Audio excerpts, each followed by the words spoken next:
sir ঘৰত পৰীক্ষাৰ্থী স্কুলত বছৰটো পঢ়ুৱাই ভাগৰুৱা ছাৰ পৰীক্ষাৰ্থীক প্ৰশ্নকাকত দিয়েই ঘৰলৈ গ'ল শিক্ষক কিতাপ মেলি আনন্দত উত্তৰ লিখিছে নৱম শ্ৰেণীৰ পৰীক্ষাৰ্থীয়ে জুৰিয়াৰ বালিমাৰী আঞ্চলিক হাইস্কুলৰ দৃশ্য এয়া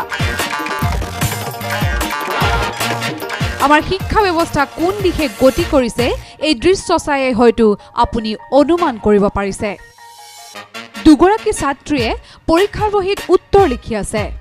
সুন্দৰকৈ কিতাপ উলিয়াই ছাত্ৰী দুগৰাকীয়ে লিখি গৈছে উত্তৰ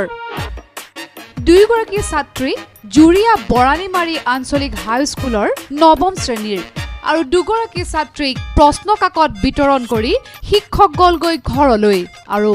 শিক্ষক নথকাৰ সুযোগ সঠিকভাৱে এইদৰেই লৈছে পৰীক্ষাৰ্থী দুগৰাকীয়ে স্কুলত মানে ছাত্ৰ ছাত্ৰী পৰীক্ষা দি আছে কিতাপ ইয়াতে আছে আপোনালোকে চাইছে দি পেলাই শিক্ষক ঘৰত গুচি গৈছে খাবলৈ এইটো কেনেকুৱা কথা এটা শিক্ষকো ইয়াত নাই মাত্ৰ দুজন ছাত্ৰ আছে মানে কি কম মানে ক'বলৈ মানে মোৰ লাজ লাগি আছে অতি দুৰ্ভাগ্যজনক তেনেকুৱা স্কুল যি প্ৰাধিকৰণ হয় আৰু আমাৰ ইয়াত যে বহুতো স্কুল আছে হাই স্কুল আছে প্ৰাধিকৰণ হোৱা নাই যিবিলাক স্কুলত মানে লিখা পঢ়া চলি আছে সেইবিলাক স্কুলে হোৱা নাই আৰু এইটো আপুনি নিজে চাইছে বা আমাৰ ৰাইজ আছে আমিও আছোঁ ইয়াত আমিতো চাইছোঁ শিক্ষক নাই আৰু এইটো নতুন নহয় আগৰ পৰা এইটো হৈ আছে